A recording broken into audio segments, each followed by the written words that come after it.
प्रयोग धाम के पावन धारा आप समस्त श्रोताओं को हार्दिक अभिनंदन और स्वागत।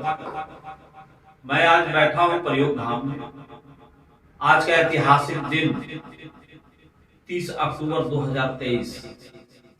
ये कलमकार सागर आनंद, गजलकार सागर आनंद का प्रयोग धाम, जिन्होंने अपने कलम लेखनी से 3 साल में एक ऐसी अद्भुत कथा को लिखा है जो पूरे ब्राह्मण के सृष्टि के रचना संरचना के संदर्भ में उन्होंने उद्धृत किया है।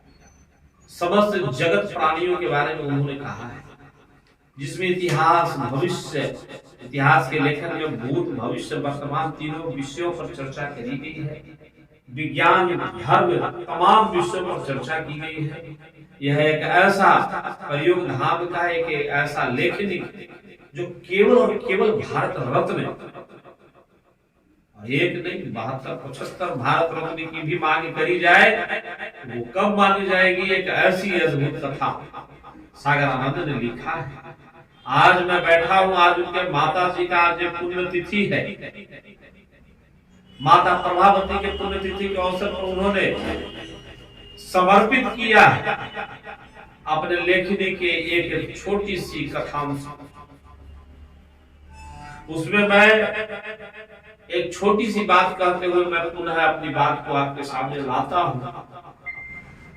आज इसकी मूल्यांकन, इसकी कथा का रहस्यमयी बातों को आप इतना ही से अंदाजा लगाए जो उन्होंने लिखा है। यह गहराई धर्म और विज्ञान वालों को समझने के लिए काफी।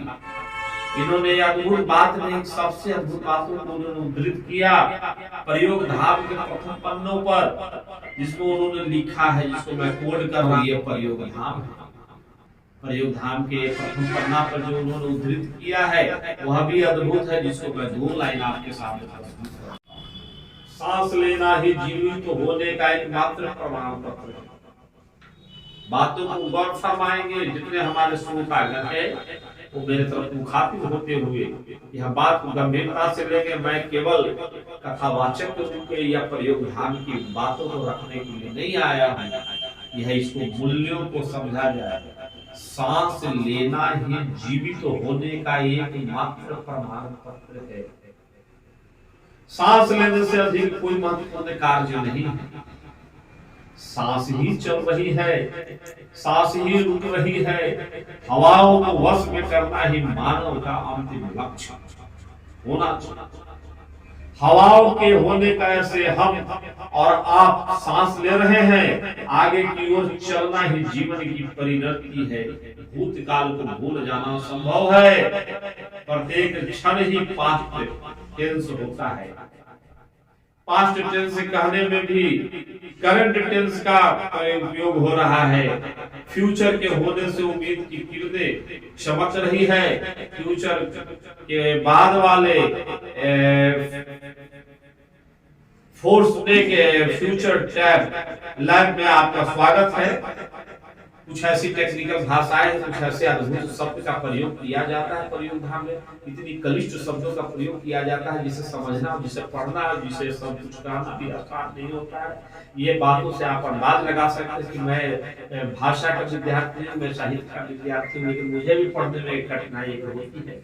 तो इसके भाव को समझा जा सकता है। जो भाव से भरा है वही भारत है।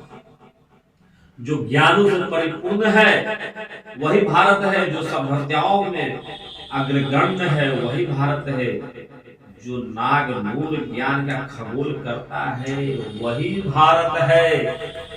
ये गजलकार सागर आनंद का मैं भी कहीं शब्दों में उलझा, और वही शब्द वही सांस होने का प्रमाण है, वही शब्द जीवन होने का प्रमाण है। अर्थात उन्होंने कहा कि सांस लेने से बड़ी कोई बातें नहीं। जब तक सांस है, जब तक हवा है, तब तक जीवन है, और जीवन है तो सब कुछ होने का प्रमाण है। यह प्रयोग धाम है। प्रयोग धाम में जीवन की कथा है, ब्राह्मण की कथा है, और इस कथाओं में भूत भविष्य वर्तमान की बातों को उद्धृत किया गया है। निश्चित तौर पर एक और मैं दिखाऊं, प्रयोग धाम का नाग निहत्तर नाग दृश्यम केवल भारत देश के 16वें प्रधानमंत्री जी के लिए गजलकार सागर आनंद जी ने जो प्रस्तुति किया है, यह भी अपने आप में अद्भुत है। ऐसी कौन सी बातें हैं जो भारत के 16वें प्रधानमंत्री को सुनना चाहिए, पढ़ना चाहिए, देखना चाहिए। भारत के नागरिकों के लिए यह एक अद्भुत बात है। यह बात समय आने पर पूरे देश के हर हाथों में जितने भी हमारे यहाँ की जनता है, जितने लोग हैं, वो प्रधानमंत्री के नाम जो ये बातें हैं वो हर पब्लिक के बीच में, तो भारत के 16वें प्रधानमंत्री के लिए भी इन्होंने समर्पित किया है। तो इनकी लेखनी देश के समस्त लोगों के लिए कहीं ना कहीं समर्पित है। और ये नाग निहत्तर नाग दृश्यम प्रयोग धाम का इसकी प्रस्तुति के साथ साथ आज हमारे जितने भी श्रोतागण हैं उन लोगों से मैं निवेदन करूंगा, नागनूर प्रयोग धाम के नागनूर के बारे में लोग समझे, जाने। इसके लिए मैंने पूर्व में भी और आगे आने वाले दिनों में भी और आज भी मैं पोस्ट दे रहा हूँ, बॉक्स दे रहा हूँ, जिसमें शेयर करें, कमेंट करें, लाइक करें, अपनी बातों को रखें, इसको जानने के लिए, समझने के लिए संपर्क करें, इसको प्राप्त करने के लिए संपर्क करें। सारी गतिविधियाँ मौजूद हैं आपके व्हाट्सएप पर, आपके फेसबुक पर, आपके यूट्यूब पर, आपके ट्विटर पर, आपके तमाम सोशल साइट पे इसके संदर्भ में विशेष जानकारी प्राप्त करने के लिए सारी जानकारियां मौजूद हैं। सारे एड्रेस, सारे पता, सारे नंबर मौजूद किए गए हैं। तो मैं सब लोगों से निवेदन करूंगा और सब लोगों को एक बार पुनः हार्दिक अभिनंदन प्रयोग धाम में नागनूर के रहस्यों को समझने के लिए आप सभी का साथ मैं आज इतना ही शेष करते हुए अशोक प्रियदर्शी जो मैं एक पात्र हूँ, विदा लेता हूँ, अलविदा लेता हूँ। धन्यवाद।